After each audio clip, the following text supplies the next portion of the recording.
Hello everyone, तो कैसे हैं आप सब और आपका बहुत बहुत स्वागत है हमारे इस यूट्यूब चैनल जिसका नाम है जाबिश फिजिक्स।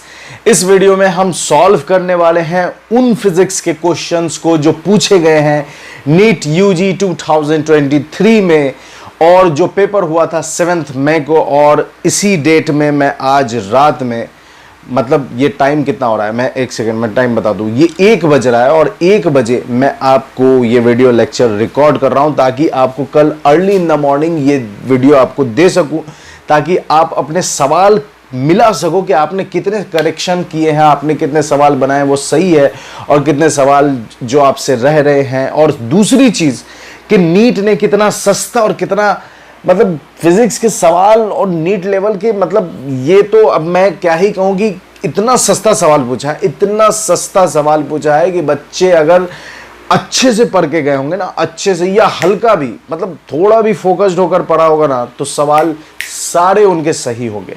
किस तरह से सही होंगे और किस तरह से सस्ता सवाल मैं कह रहा हूं अभी देखते हैं।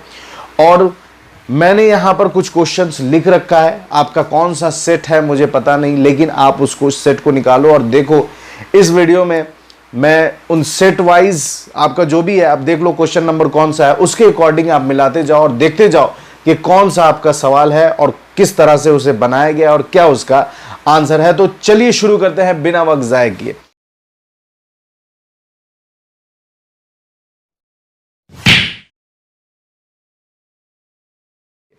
सबसे पहले मैं उन सवालों को करूंगा जिनमें जरा सा भी वक्त नहीं लगेगा, बस समझना है और उड़ा देना है। उससे फायदा क्या होगा, एक तो मैंने इस पूरे बोर्ड पर क्वेश्चन भर रखा है, सर मैं सॉल्यूशन कहां करूं, तो उस जो क्वेश्चन जिसमें दम नहीं है, जो मुंह पर बनेगा, उसका जवाब बताकर मैं उसे मिटा दूंगा ताकि मुझे जगह मिल जाए। अब सबसे पहले मैं नीचे आता हूं, जो मैंने 6ठा नंबर क्वेश्चन लिखा है the net magnetic flux through any closed surface is, क्या होगा, पॉजिटिव, इनफाइनाइट, नेगेटिव या जीरो। इस तरह के सस्ते सवाल पूछे गए नीट में। अब इसका जवाब क्या होगा, तो simple, magnetic flux means magnetic field lines passing through surface area. अगर magnetic field lines surface area से पास हो रहा है तो हम उसे कहते हैं मैग्नेटिक फ्लक्स। लेकिन क्लोज सरफेस की बात हो रही है तो मैग्नेटिक फ्लक्स कितना होगा, तो हमने ये भी पढ़ा है मैग्नेटिक फील्ड लाइंस के प्रॉपर्टी में कि magnetic field lines close loop form करता है। तो क्लोज लूप जब वो फॉर्म करेगा तो number of field lines entering the surface is equal to the number of field lines leaving the surface. तो जितने फील्ड लाइंस सरफेस में इंटर करेंगे उतने ही फील्ड लाइन सरफेस से निकल जाएंगे। तो net magnetic flux through a close surface क्या हो जाएगा, जीरो। क्या हो जाएगा, जीरो। तो पहला का मतलब इस बोर्ड का, इस वीडियो का जो पहला सवाल है, आप देख लो आपके सेट में कौन सा नंबर है, करेक्ट कर लो आप उसे। The net magnetic flux through any close surface is zero. ये हमने पहला सवाल कर लिया, फटाक से इसे नोट कीजिए। मैं थोड़ा इरेज करके इसे जगह बना लेता हूं। ये पहला सवाल हो गया, ये पहला सवाल डन। अब दूसरा सवाल देखो, नीचे से ऊपर चलेंगे जगह मिलता चला जाएगा। अब दूसरा सवाल, ये दूसरा सवाल क्या है, तो यहां पर कैपेसिटर दिया गया है, 3 कैपेसिटर है। आपसे कह रहा है इक्विवेलेंट कैपेसिटर बताना है, इक्विवेलेंट कैपेसिटेंस इस फिगर में बताना है। तीनों कैपेसिटर 3 माइक्रोफराड के हैं। तीनों कैपेसिटर कितने कितने के हैं, 3 माइक्रोफराड के।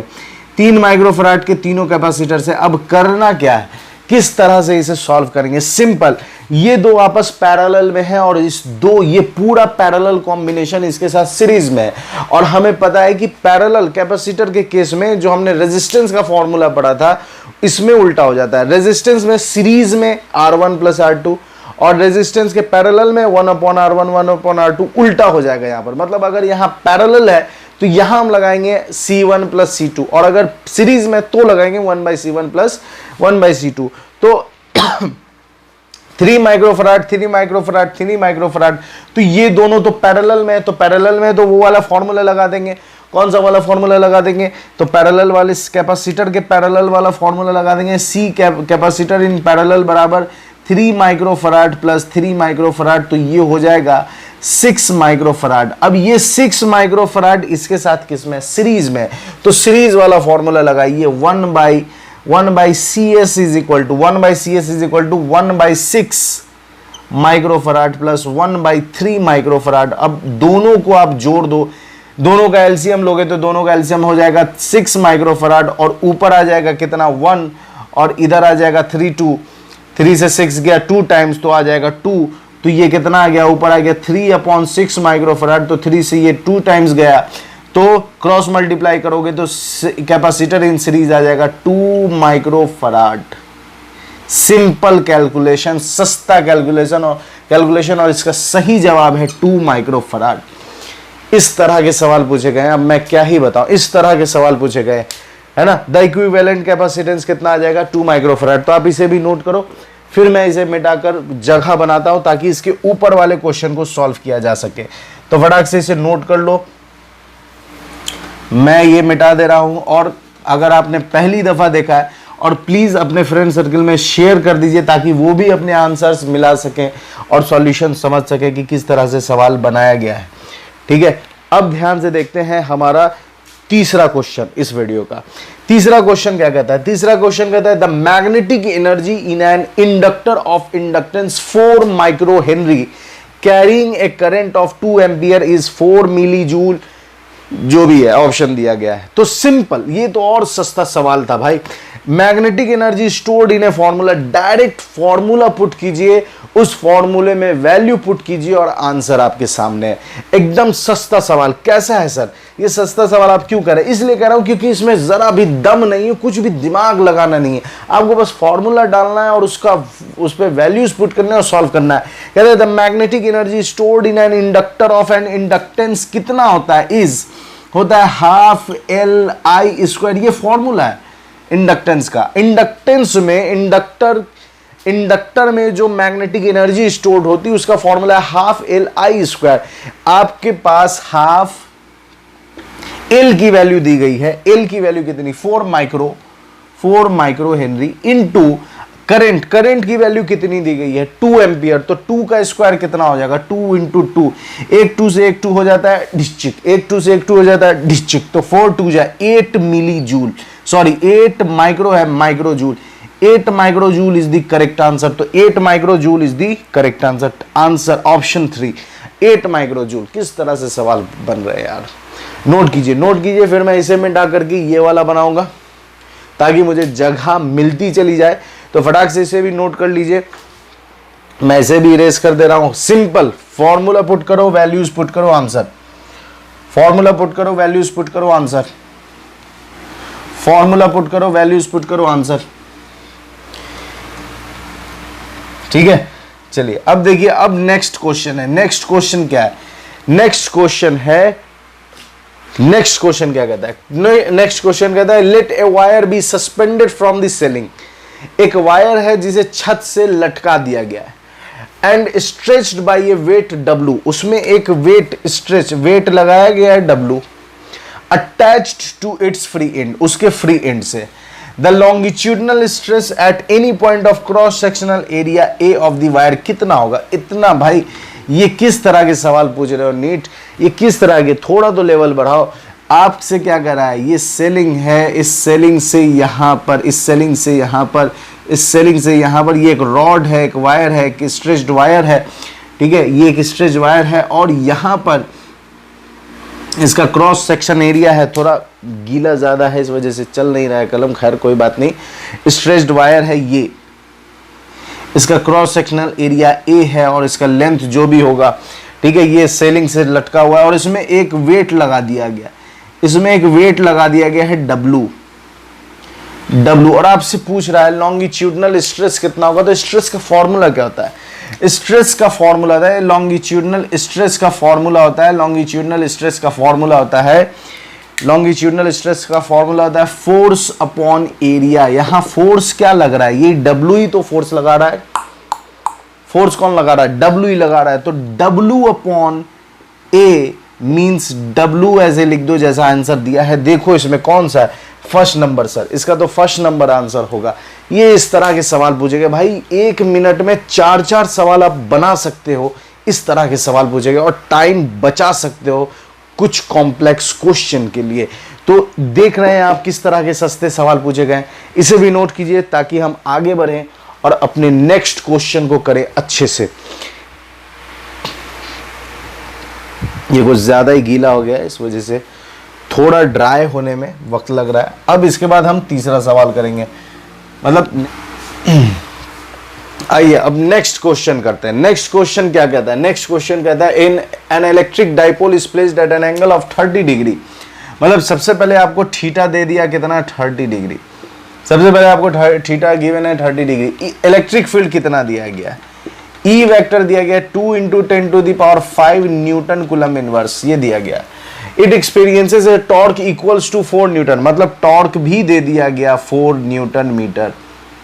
आपसे कह रहा है मैग्नीट्यूड ऑफ चार्ज Q बताना है कितना होगा if the dipole length is 2 centimetre, मतलब कि 2a की जो वैल्यू है वो 2 सेंटीमीटर है। कितना सस्ता सवाल है भाई, ये नीट के क्वेश्चन है, मुझे तो नहीं लग रहा है ये नीट को क्वेश्चन है।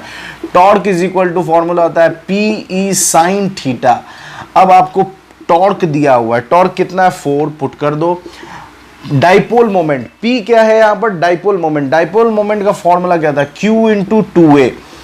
उसके बाद E की वैल्यू कितनी है, E की वैल्यू कितनी, E की वैल्यू है 2 × 10⁵, तो पुट कर दो 2 × 10⁵। और साइन थीटा, थीटा की वैल्यू कितनी है 30, और साइन 30 का वैल्यू होता है 1/2, तो 1/2। अब क्या है, इसे सॉल्व करना है ना। और ध्यान से देखिए एक चीज और, जो 2a की वैल्यू कितनी है 2a, चाहे बाद में इसे पुट करते हैं। इस 2 से ये 2 हो गया डिचिक, उस 2 से उस 2 क्या हो गया डिचिक। अब क्या बचा 4, Q निकालना है। इस 2a की वैल्यू कितनी, 2 सेंटीमीटर, तो 2 और इंटू 10⁻², तो ये मीटर में आ गया, किस में आ गया, मीटर में। उसके बाद इंटू 10⁵। उसके बाद ध्यान से देखिए a इस 2 से ये 4 चला गया 2 टाइम्स, तो आ गया 2 इज इक्वल टू, है ना, ये आ गया Q × ये कितना आ गया 10⁻3। अब ये 3 इधर आ जाएगा, तो 2/10⁻3 इज इक्वल टू Q। तो Q की वैल्यू आ जाएगी 2 × 10⁻3, तो 2 और 10⁻3 एक्चुअली में होता है मिली, तो ये आ गया मिली कूलम। तो Q की वैल्यू आ गई 2 मिली कूलम, तो Q की वैल्यू आ गई 2 मिली कूलम, और ये रहा आंसर इसका, थर्ड आंसर 2 मिली कूलम। तो किस तरह के सवाल है, किस तरह के सवाल है, नोट कीजिए आप इसे। फिर हम लोग अपना लास्ट क्वेश्चन करेंगे इस स्लाइड में का, मतलब इस बोर्ड में का, फिर क्वेश्चन लिखेंगे, फिर करेंगे। तो इसे नोट कर लो आप फटाक से। 1 2 3 1 2 3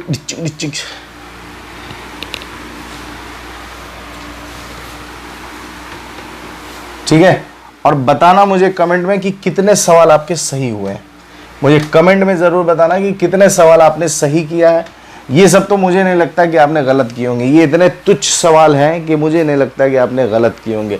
अब इसके बाद बात करते हैं दूसरे सवाल पर। क्वेश्चन नंबर जो यहां दिया गया है, ए हॉरिजॉन्टल ब्रिज। क्या है, एक हॉरिजॉन्टल ब्रिज है जो बिल्ट अक्रॉस ए रिवर। एक रिवर है और उसके ऊपर ब्रिज बनी हुई है। मतलब मान लीजिए ये रिवर ऐसे जा रही है और ये ब्रिज है, ठीक है। अब ये ब्रिज है, स्टैंडिंग ए स्टूडेंट, कोई बच्चा वहां खड़ा है और उसने क्या किया, थ्रोज ए स्मॉल बॉल, एक बॉल लिया और ऊपर फेंका vertically upward with velocity of इतने के इससे फेंका द बॉल। तो बॉल ऊपर ऐसे जाएगी और फिर जाने के बाद नीचे गिरेगा, और नीचे गिरने के बाद पानी में जाएगी। तो the ball strikes the water surface after 4 second, और 4 सेकंड बाद वो हिट करती। The height of the bridge आपको बताना है कितना होगा। कितना सस्ता सवाल है ये, काइनेमेटिक्स का कितना सस्ता सवाल है, देखिए ध्यान से। मतलब एक ब्रिज है, सबसे पहले देखिए हमारे पास फॉर्मूला क्या है, हमारे पास दिया हुआ क्या क्या है। तो ब्रिज पर खड़ा हुआ है स्मॉल बॉल और ऊपर फेंक रहा है, ऊपर फेंक रहा है कितने की स्पीड से, तो फेंक रहा है 4 मीटर पर सेकंड की स्पीड से।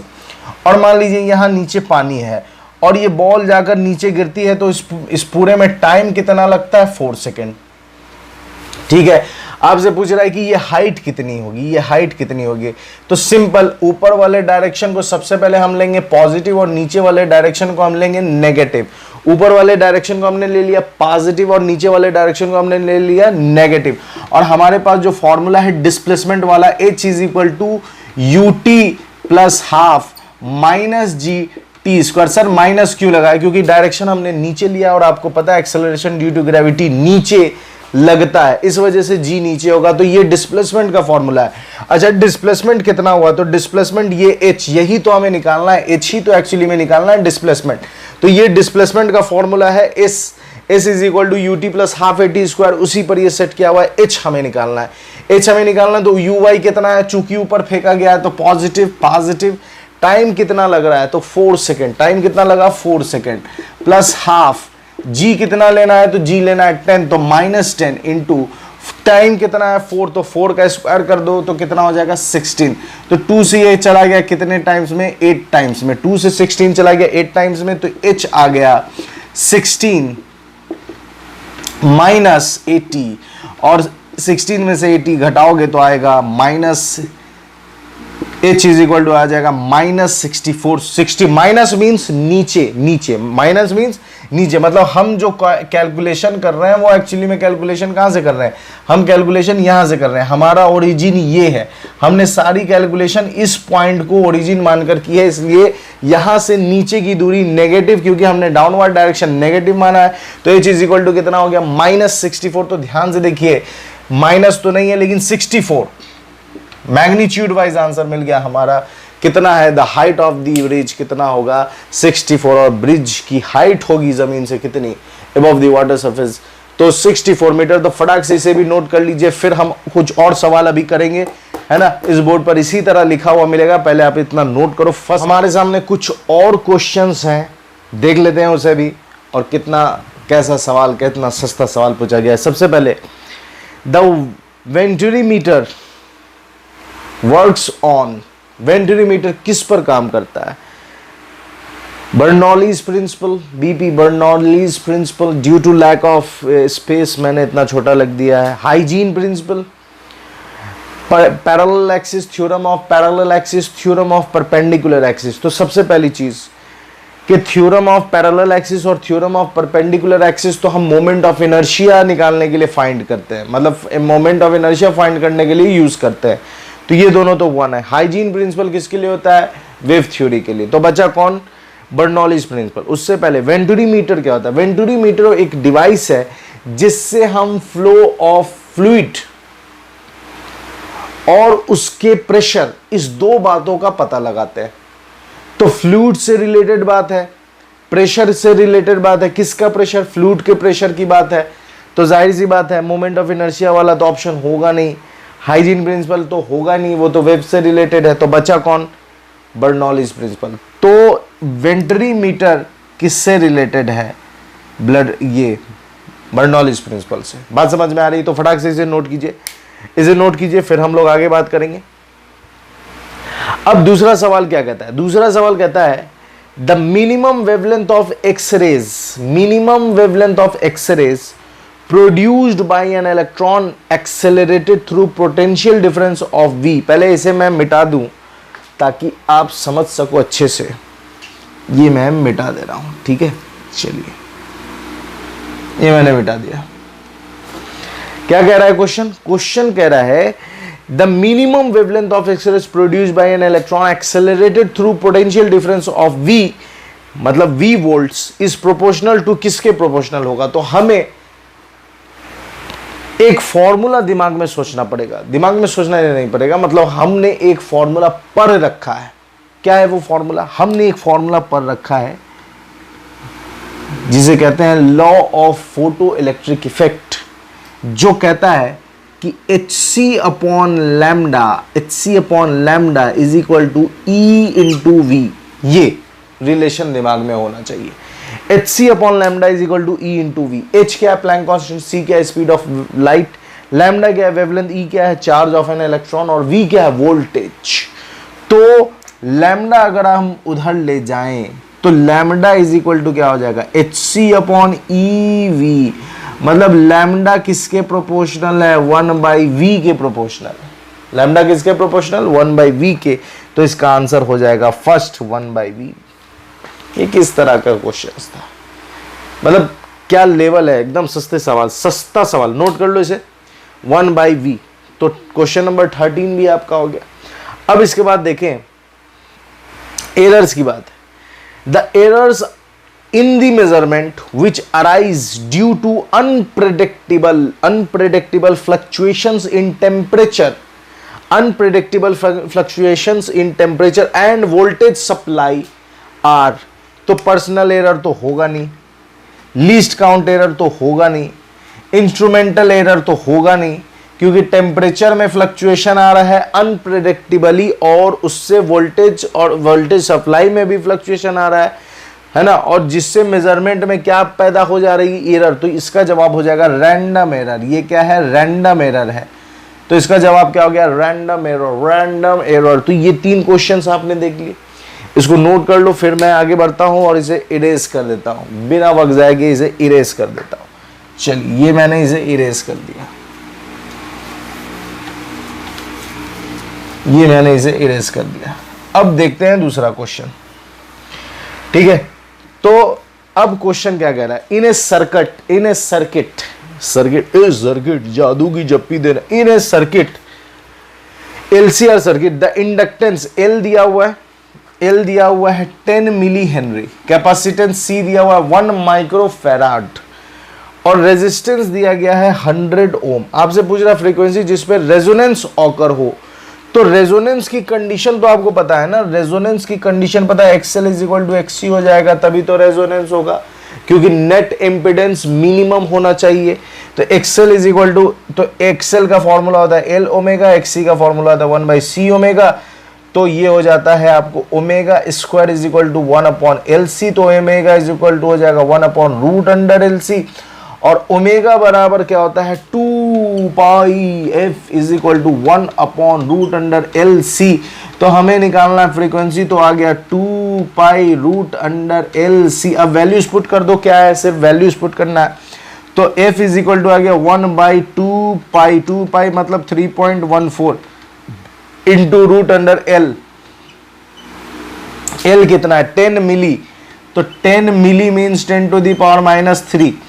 उसके बाद इंटू मल्टीप्लाई में C कितना है? 1 माइक्रो, मतलब 1 इंटू 10⁻⁻6, ठीक है, 1-6 ये है। अब इसे सॉल्व कर दो, क्या है, इसे सॉल्व करना है सिर्फ। तो इसे जब आप सॉल्व करोगे तो ये आएगा कितना, इसे उड़ा दो, ये चला गया ऊपर, तो नीचे आ जाता है आपका, ऊपर आ गया 100 अपॉन ये कितना आ गया 826 इंटू 1/, और ये इसे सॉल्व करोगे तो ये -3 और -6 और -3 -9, और -9 में एक जोड़ दो, तो -8 का रूट क्या हो जाएगा? -4। तो 10⁻⁻4, और उस 10⁻⁻4 को हमने डायरेक्ट ऊपर लिख दिया।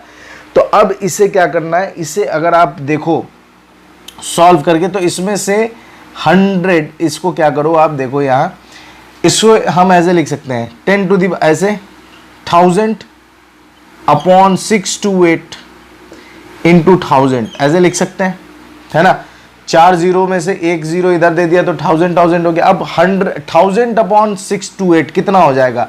तो ये लगभग होता है, लगभग ये लगभग होता है, ठीक है, ये लगभग होता है 1.59, ठीक है, 1.59, और 10⁻³ मीन्स किलो हर्ट्ज, ये फ्रीक्वेंसी है। तो 1.59 कितना नंबर ऑप्शन है? 3, थर्ड ऑप्शन है। तो ये थर्ड नंबर जवाब इसका लगा देना था आपको। एलसीआर सर्किट जिसका इंडक्टेंस दिया है, कैपेसिटेंस दिया है, रेजिस्टेंस दिया, और आपसे रेजोनेंस फ्रीक्वेंसी पूछ रहा है, तो रेजोनेंस फ्रीक्वेंसी निकालने का तरीका ये था।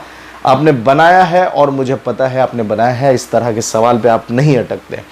अब हम आगे बात करें तो इसे भी नोट कर लो, चेक कर लो, मिला लो, इसे भी मिला लो, फिर हम आगे बात करते हैं और इसे मिटा देते हैं। अब मिटाने के बाद, ठीक है, अब मिटाने के बाद एक सेकंड में देख लूँ रिकॉर्डिंग्स प्रॉपर्ली, क्योंकि फिर से मुझे इतना लिखना पड़ जाएगा अगर चीज़ें सही से नहीं हो रही हैं। माशाल्लाह, अल्हम्दुलिल्लाह।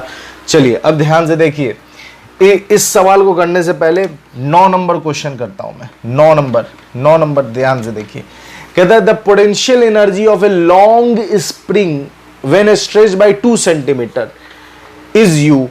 तो simple, potential energy of spring सबको पता है कि ½ के x² होता है।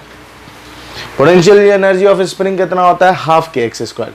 ये u है, मान लेते हैं ux, यहां पर u इज इक्वल टू ½ के 2 सेंटीमीटर, ये मान लो 2 सेंटीमीटर के स्क्वायर पर ये u की वैल्यू है। अब कहता है if the spring stretch by 8 centimetre, अगर हमने उसे 8 सेंटीमीटर कर दिया तो कितना होता है, तो U dash is equal to half K X dash का स्क्वायर मान लो।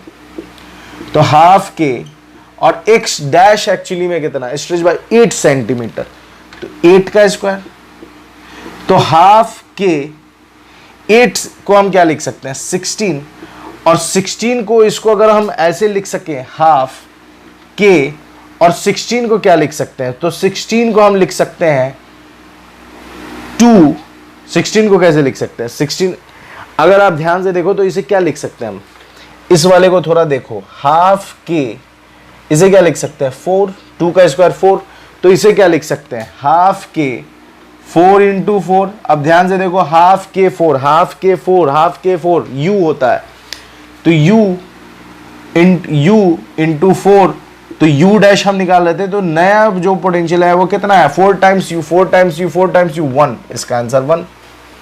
बात समझ में आ रही, 4 टाइम्स u, नोट कर लो इसे भी, potential energy of a long spring, note कर लीजिए फटाक से, सस्ता सवाल और सस्ता टिकाऊ सवाल नोट कर लिया आपने। चलिए अब इसे भी मिटा दो, इसे भी मिटा दो, इसे भी मिटा दो। अब क्या कर सकते हैं सर, अब हम 10 नंबर क्वेश्चन करेंगे। ये 9 नंबर सवाल हमने कर लिया, ये 9 नंबर सवाल हमने कर लिया। अब हम करेंगे 10 नंबर क्वेश्चन।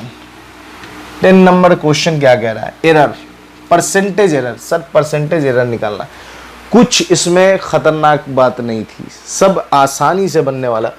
मेटल वायर मास दिया हुआ है, रेडियस दिया हुआ है, लेंथ दिया हुआ है, मैक्सिमम पॉसिबल परसेंटेज एरर निकालना, मैक्सिमम पॉसिबल। तो सबसे पहले मेटल वायर होता कैसा है, तो मेटल वायर तो सर सिलेंड्रिकल शेप का होता है। मेटल वायर कैसा होता है, सिलेंड्रिकल शेप का, और इसकी डेंसिटी की बात हो रही, तो डेंसिटी का फॉर्मूला क्या होता है, मास अपॉन वॉल्यूम, वॉल्यूम और मास अपॉन वॉल्यूम है, तो ये मास और वॉल्यूम की जगह हम क्या लिख सकते हैं, वॉल्यूम ऑफ सिलेंडर जो होता है पाई आर स्क्वायर एल, अगर ये लेंथ एल है तो पाई आर स्क्वायर एल। और percentage error, maximum percentage, max percentage error निकालने का तरीका है कि मास का पावर कितना है, ध्यान से देखो मास का पावर कितना है, तो 1, तो पावर यहां लिख देंगे और इसका रिलेटिव एरर लिख दो। मास का रिलेटिव एरर क्या हो जाएगा, delta M upon M into 100 से मल्टीप्लाई कर दो, तो ये परसेंटेज एरर आ गया, ठीक है। प्लस अब ऐड कर दो, अब पाई तो कांस्टेंट है, कांस्टेंट का एरर होता नहीं, लेकिन रेडियस का पावर कितना है 2, तो यहां लिख दो 2, पावर रेडियस का पावर कितना है 2, और रेडियस का रिलेटिव एरर लिखो तो डेल्टा आर अपॉन आर, और मल्टीप्लाई कर दो 100 से, तो ये इसका परसेंटेज, रेडियस का परसेंटेज एरर आ गया। फिर लेंथ की पावर कितनी है 1, लेंथ की पावर कितनी है 1, और 1 का फिर रिलेटिव एरर, तो 1 का रिलेटिव एरर क्या हो जाएगा, delta L upon L into 100, तो ये परसेंटेज एरर आ गया। अब क्या है, कुछ नहीं है, वैल्यूज पुट कर दो, 1 तो 1, डेल्टा एम कितना है देखिए ध्यान से, मास डेल्टा एम दिया 0.002, 0.002 अपॉन एम कितना दिया है 0.4 इंटू 100, ठीक है, प्लस 2 डेल्टा आर। अब ध्यान से देखो डेल्टा आर कितना है 0.001 अपॉन आर कितना 0.3 इंटू 100 प्लस 1 डेल्टा एल में आइए, अब एल में कितना है 0.02 अपॉन 5 इंटू 100।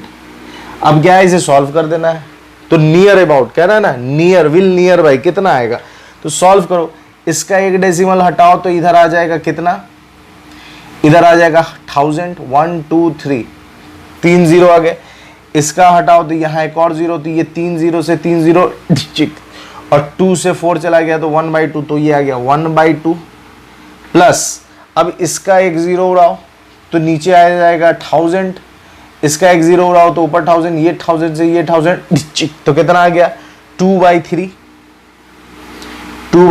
प्लस, अब इसका देखो इधर से उड़ाओ तो 2 0, तो 2 0 से 2 0 हो गया चिक, तो कितना आ गया 2/5। अब सबको जोड़ दो, तो एलसीएम कितना हो जाएगा 5 3 या 15, 15 इंटू 2 कितना हो जाएगा 30।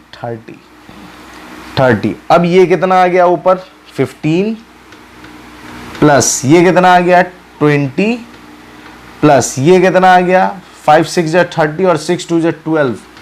अब इसे जोड़ दो तो ये कितना हो जाएगा 7 2 2 5 7 और 1 2 3 3 और 1 कितना हो गया 4 47 अपॉन 30। अब इसे सॉल्व करोगे तो ये लगभग आपका 1.56 आएगा। ये लगभग आपका कितना आएगा 1.56, जिसे हम अप्रोक्सीमेटली 1.6% मानेंगे और ये हमारा आंसर है। बात समझ में आ रही है? तो इस तरह के सस्ते सवाल पूछे गए हैं इस बार 2023 में नीट का। नोट कर लो। इसके बाद हम 2 सवाल और करेंगे, उससे 2 नहीं 2 से ज़्यादा सवाल करेंगे। नोट कर लीजिए इसे भी आप फर्स्ट क्लास अंदाज में। चलिए इसे मैं मिटा दे रहा हूँ, इसकी भी कहानी ख़त्म है, इसकी कहानी ख़त्म हो गई। अब हम बात करते हैं आगे, अब हम बात करते हैं आगे दूसरे क्वेश्चन पर। दूसरा क्वेश्चन क्या है देखिए, ए व्हीकल, ये तो और भी सस्ता सवाल है। ए व्हीकल, सबसे पहले विथ वी, ठीक है, vehicle travel half the distance with V and the remaining with 2v, its average speed कितना होगा? सिंपल, यहां से यहां की दूरी मान लीजिए x और यहां से यहां की दूरी भी मान लीजिए x। तो हमने टोटल दूरी एक्चुअली कितनी मानी 2x। तो फर्स्ट हाफ हो गया x, फर्स्ट हाफ कितने से जाता है? v से जाता है। सेकेंड हाफ कितने से जाता है? तो 2v से जाता है। अच्छा, फर्स्ट हाफ में टाइम कितना लगा? तो टाइम निकाल लो x अपॉन v। अच्छा, सेकेंड हाफ में टाइम कितना लगा? तो x अपॉन 2v। अच्छा सर, टोटल डिस्टेंस कितना हो गया? तो टोटल डिस्टेंस हो गया 2x। अच्छा सर, टोटल टाइम कितना हुआ? तो t1 plus t2 total time हो गया। टोटल टाइम तो x upon v plus x upon 2v, दोनों में से x अपॉन v कॉमन कर लीजिए तो इधर आ गया 1 प्लस 1/2। तो इसे सॉल्व करने से कितना मिलेगा? तो x अपॉन v और ये कितना आ जाएगा 3/2, तो कितना आ गया 3x अपॉन 2v। बात समझ में आ रही? ये क्या निकल कर आ गया? Total time. अब एवरेज वेलोसिटी, एवरेज स्पीड का फॉर्मूला क्या होता है? एवरेज स्पीड का फॉर्मूला होता है total distance by total time. तो टोटल डिस्टेंस कितना है? 2x अपॉन टोटल टाइम का रेसिप्रोकल, तो ऊपर जाएगा 2v और नीचे आएगा 3x। x से x हो गया ढिचिक, कितना आ गया 4v अपॉन 3। ये है average speed 4v upon 3। 4v upon 3 देखो ऑप्शन में, ये सेकंड नंबर। किस तरह के सवाल है नीट में यार, ये किस तरह का सवाल है? बात समझ में आ रही? इसे भी नोट कर लो आप, फिर हम लोग बुलेट वाला सवाल करेंगे। नोट कर लीजिए इसे भी। बहुत अच्छा, आपने इसे भी नोट कर लिया है और मिला लिया है और कमेंट कर रहे हैं, ये बहुत ही बेहतरीन बात है, बहुत ही अच्छी बात है ना। आइए और सवाल करते हैं अब, ठीक है। अब ये क्वेश्चन देखो, कहता है ए बुलेट इज फायर्ड, ये प्रोजेक्टाइल का क्वेश्चन है। बुलेट इज फायर्ड, तो ये रहा बुलेट, ये हॉरिजॉन्टल बुलेट को ऐसे फायर किया गया, कितने से?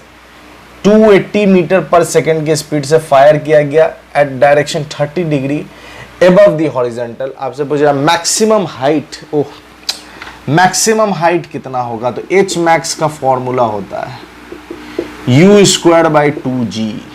मैक्स, एच मैक्स का formula u square by 2g। तो u कितना है? अच्छा सर, u कितना होगा? तो इसके 2 कंपोनेंट निकालेंगे। इधर आएगा 280 cos 30 डिग्री और चूंकि मैक्सिमम हाइट पूछ रहा है तो इधर वाले का होगा 280 sin 30 degree.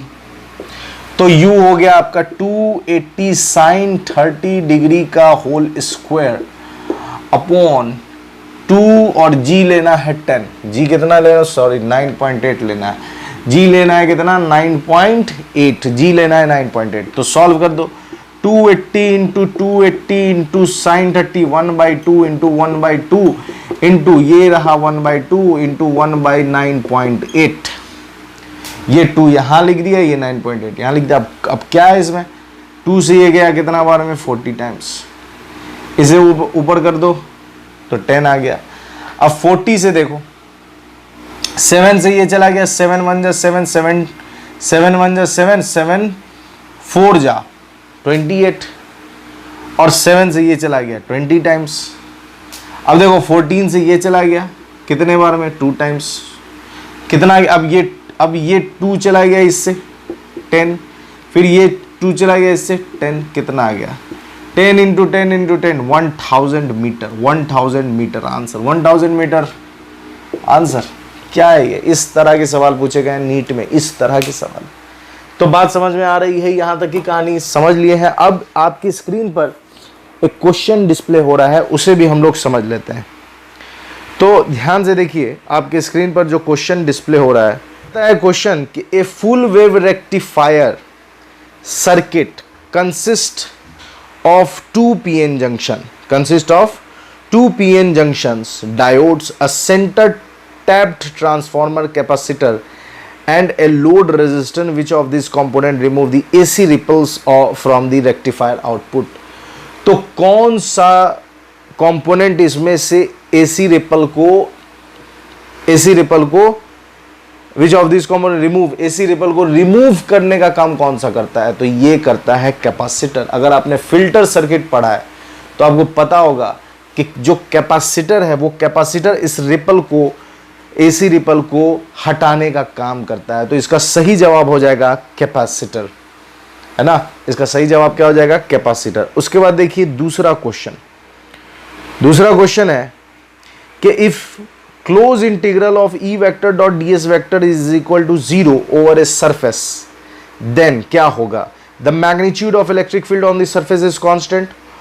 All the charges must necessarily be inside the surface. The electric field inside the surface is necessarily uniform. नहीं. The number of flux line entering the surface must be equal to the number of flux line leaving it. और यही सही answer है कि अगर close integral of E vector dot D S vector अगर 0 है, इसका मतलब कि नंबर ऑफ फ्लक्स लाइंस, मतलब जितने फील्ड लाइंस इंटर कर रहे हैं उतने फील्ड लाइंस छोड़कर जा रहे हैं, इस वजह से वो 0 है। और एक और देख लीजिए, कहता है कि photovoltaic device can convert optical radiation into electricity. Yes, जो फोटोवोल्टिक डिवाइस होते हैं उनका काम ही यही है उन्हें इस डिज़ाइन इसीलिए किया जाता है ताकि वो ऑप्टिकल रेडिएशंस को इलेक्ट्रिकल सिग्नल में कन्वर्ट कर सके, है ना, जैसे कि ऑप्टिकल फाइबर, है ना। और दूसरा क्या कहता है statement 2, Zener diode is design to operate under reverse bias. Yes yes yes, in breakdown region. Yes yes yes, Zener diode reverse bias होता है और उसे ब्रेक डाउन रीजन में लगाया जाता है। तो दोनों स्टेटमेंट सही है, तो इसका सही हो जाएगा both statement 1 and statement 2 are correct. तो इसका नेक्स्ट पार्ट, जितने सवाल हमने किए, और ये सेक्शन ए था एक्चुअली, अब जितने सवाल रह रहे हैं वो मैंने दूसरे वीडियो में बनाया है, तो यहाँ लिंक डिस्प्ले हो रहा है, तो आप जाकर देख सकते हैं और अपने नॉलेज को बढ़ा सकते हैं। और प्लीज़ लाइक शेयर सब्सक्राइब करते रहिए और मेरे साथ बने रहने के लिए बहुत बहुत शुक्रिया। अपना ख्याल रखें। Goodbye and thank you so much.